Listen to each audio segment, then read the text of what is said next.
మనమైతే బాపట్లలో అయితే ఉన్నాము. ఇప్పుడు ప్రజెంట్ అయితే మనతో పాటు వల్లభనేని పద్మ గారు అయితే ఉన్నారు. ఈమె బాపట్ల సిటీకి సంబంధించి కార్యనిర్వహణ కార్యదర్శి అనమాట. అయితే ఆమెను కనుక్కుందాం, ఇక్కడ టీడీపీ పరిపాలన బాగుందా లేదంటే వైసీపీ పరిపాలన బాగుందా ఆంధ్రాలో మేడం గారిని అడిగి తెలుసుకుందాం. ఈరోజు ఆంధ్రాలో చూసుకుంటే జగన్ పరిపాలన బాగుందా లేదంటే టీడీపీ నుంచి చంద్రబాబు పరిపాలన బాగుందా? చంద్రబాబుదే పరిపాలన బాగుంది. ఎందుకు? ఆయనే బాగా చేస్తాడు. వయసులో పెద్దాడైనా అన్ని తెలిసిన వ్యక్తి ఆయన, చాలా మంచి వ్యక్తి, అన్నిట్లో బాగా చేసే మనిషి ఆయన. ఇక్కడ చూసుకుంటే బాపట్లలో టీడీపీ నుంచి వేగేసిన నరేంద్రవరం కావాలా లేదంటే వైసీపీ నుంచి కోన రఘుపతి కావాలా? వేగేసిన వరం గారు కావాలి మాకు. ఎందుకు వేగేసిన గారు? పనుల్లో బాగా చేస్తాడు, అందరినీ ఆదరిస్తాడు. ఆయన పార్టీలో అనేది కాదు, మామూలుగా కూడా ఆయన అందరికీ బాగా సంపాదించుకున్నారు. ఆయనకి జీవనోపాధి జనాలకు చాలా మందికి ఆయన ఫ్యాక్టరీలో రొయ్యల ఫ్యాక్టరీలో బాగా పనులు ఏర్పాటు చేశాడు. చాలా మంది బతుకుతున్నారు ఆయన వల్ల. ఎవరికి యాక్సిడెంట్లు జరిగినా, ఎవరికి పెళ్ళిళ్ళు అయినా, ఎవరు చనిపోయినా ఆయన అందరికీ ఇది చేస్తున్నాడు. మంచినీళ్ళు సరఫరా చేస్తున్నాడు చాలా ఊళ్ళకి.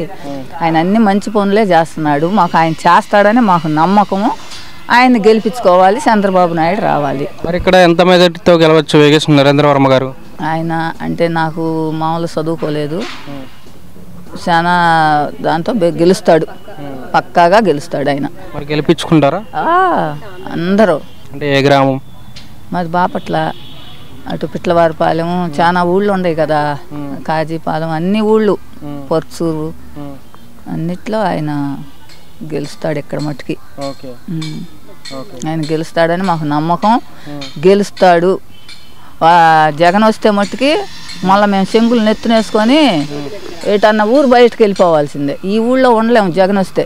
రవిడీ పాలన, మందులో గంజాయి కలిపింది, జనాలు చచ్చిపోతున్నారు, లివర్లు పాడైపోతున్నాయి. అతను డబ్బు సంపాదించుకోవడానికి 60 రూపాయల బాటిల్ని 200 చేశాడు. అమ్మఒడి అన్నాడు, అమ్మఒడి వదులు బాటిల్లో లాక్కుంటున్నాడు. కరెంటు బిల్లులు పెంచాడు, సిలిండర్ల రేట్లు పెంచాడు, సరుకులు రేట్లు పెంచాడు. అన్ని జనాలు పనులు చేసుకుంటేనేమో వాళ్ళకి 700, 800 వస్తాయి. ఈయన సరుకులు బియ్యం తీసుకోవాలన్నా, నూనె తీసుకోవాలన్నా ఓ నలుగురికి కూడా చాలదు, 4 బిడ్డలు ఉంటే. కానీ ఆయన పరిపాలన బాగలేదు. ఇసుక దోపిడీ, కోన రాకపోతే అసలు దోపిడీ. ఇక్కడ అసలు వాళ్ళ వస్తే ఈ ఊర్లో జనం ఉండరండి, అది మట్టి గ్యారెంటీ. చంద్రబాబు నాయుడు వస్తే మనుషులం బతుకుతాం. అది ఆయన రావాలి, నరేంద్రవరం గారు గెలవాలి. ఇక్కడ నరేంద్రవరం బాపట్ల గెలవాలి, పక్కాగా అయితే గెలిపించుకుంటారు. పక్కాగా గెలిపించుకుంటాం, ఆయన మటు గెలిపించుకుంటాం. ఆయన మరి చంద్రబాబు వస్తే ఏంటి ప్రయోజనం? అంటే వైసీపీ నుంచి జగన్ చేస్తున్నాడు కదా, బాగానే అంటున్నారు బయట. అసలు ఆయన ఏం చేయట్లేదండి జగన్. చంద్రబాబు నాయుడే అన్నీ సారిస్తాడు, అన్నీ బాగా చేస్తాడు, అంతే. ఈయన జగన్ మట్టుకు అసలు చేయడు. 1,70,000 ఇచ్చి 10 లక్షలు మీరు ఇల్లు కట్టమంటే పేదలకు ఇచ్చి 10 లక్షలు ఎక్కడ తెస్తారండి? 10 లక్షలు తెస్తారు. నువ్వు వాలంటీర్లు పంపించి ఎగేసి మనుషుల మీదకి నువ్వు ఇల్లు కడతావా లేకపోతే మా పట్టా కాగితం ఇస్తావా అని కూర్చున్నారు. మరి వాళ్ళేంది, కొంతమంది భయపడి పాపం అప్పులకు పోయి 20 రూపాయల వడ్డీకి 10 రూపాయల వడ్డీలకి తెచ్చుకొని కట్టి మళ్ళీ వాళ్ళకే పోవటమే కదండి, వడ్డీలు పెరిగి. ఏమన్నా ఉందా?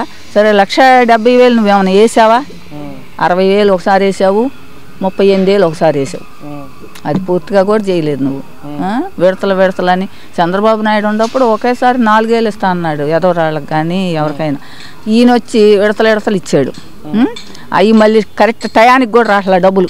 మాకు చంద్రబాబు నాయుడు హయాంలో బాగానే కరెక్ట్గా 500 ఇచ్చినా 1000 ఇచ్చినా కరెక్ట్గా వచ్చినాయి.